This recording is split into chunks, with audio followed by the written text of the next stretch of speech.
Assalamualaikum warahmatullahi wabarakatuh. Nama saya Muhammad Sodri. Saya dari Prodi Sosiologi Agama kelas semester 3 akan menjelaskan isi makalah tentang dosa-dosa besar. Diperuntukkan untuk ujian akhir semester mata kuliah hadis. Oke, jadi dalam dosa besar yang kita bahas di sini adalah syirik. Jadi syirik itu berasal dari kata syarika, yasroku, syirkon. Syarika artinya bercampur, bergabung untuk mempersekutukan. Sedangkan menurut terminologi, syirik adalah perbuatan yang mempersekutukan Allah dengan sesuatu yang lain. Syirik dalam asma-asmanya atau sifat-sifatnya adalah pendustaan terhadap Allah dan kedustaannya padanya, karena syirik jenis ini dikategorikan kufur. Adapun perilaku syirik, yang pertama itu adalah ria. Ria juga termasuk ke dalam syirik. Yang kedua ada sihir. Sihir itu adalah kejadian yang luar biasa yang sifatnya menipu dan disadari ilmu-ilmu hitam dengan tujuan kejahatan. Jadi sihir itu juga nggak boleh ya. Yang ketiga ada meramal ucapan. Jadi meramal ini tidak juga nggak boleh. Misalnya kan meramal pada masa depan gitu. Padahal kita nggak tahu. Semua itu Tuhan yang tahu, Allah yang tahu. Yang berikutnya itu ada nursyah. Nursyah itu pengobatan yang dilakukan terhadap orang yang diduga kemasukan jin atau terkena sihir dengan menggunakan kekuatan janji. Maksudnya di sini kekuatan yang ditimbulkan dengan bantuan makhluk tertentu dengan suatu ikatan perjanjian, kayak kontrak lah gitu, dan lain sebagainya. Ikut juga ada akibat negatif perbuatan syirik. Yang pertama itu adalah sulit menerima kebenaran. Hati seseorang yang syirik tertutup untuk menerima kebenaran baik yang datangnya dari Allah dan Rasulnya.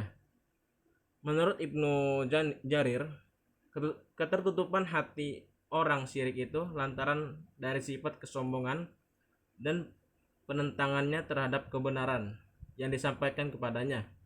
Orang-orang syirik yang mendustakan ayat-ayat Allah diberi peringatan atau tidak sama saja bagi mereka karena hati mereka buta. Yang kedua ada munculnya perasaan bimbang dan ragu. Menurut pendapat Ibnu Abbas, penyakit hati orang syirik adalah perasaan bimbang dan ragu. Kegoncangan batin seperti inilah yang menjadikan mereka merasa gelisah. Hatinya tidak pernah tenang, mereka tidak puas dengan harta jabatan yang mereka miliki. Jadi resah gitu kehidupannya setiap hari. Yang ketiga ada hanya akan memperoleh kesenangan sementara. Kesenangan hidup di dunia yang diperoleh orang-orang musyrik sifatnya sementara. Di akhirat kelak akan mendapatkan siksa yang pedih, meskipun ketika hidup di dunia mereka dalam keadaan miskin dan sengsara. Lebih-lebih lagi jika mereka kaya. Bagi mereka hal itu tetap merupakan keuntungan dan kesenangan mereka karena mengikuti hawa nafsunya. Tuh. Yang keempat ada amalan dan harta yang dinafkahkan sia-sia. Jadi amalan yang mereka nafkahin itu tidak akan dicatat sebagai amal baik. Yang kelima adalah orang musyrik dinilai sebagai makhluk terburuk. Allah menilai orang-orang musyrik dengan penilaian yang sangat rendah. Orang-orang musyrik itu seperti binatang ternak, bahkan mereka lebih rendah dan sesat daripada binatang. Selanjutnya menjadi musuh Allah. Perbuatan musyrik menyebabkan murka kepada Allah Subhanahu wa taala. Yang terakhir ada dijanjikan mendapat siksa neraka. Selanjutnya ada cara menghapuskan dosa. Yang pertama itu yang pasti tobat ya. Tobat di sini harus tulus, tobatan yang nasuha, yang muncul dari lubuk hati, bukan karena bukan karena hanya komat-kamit saja. Jadi bukan tobat sambal ya.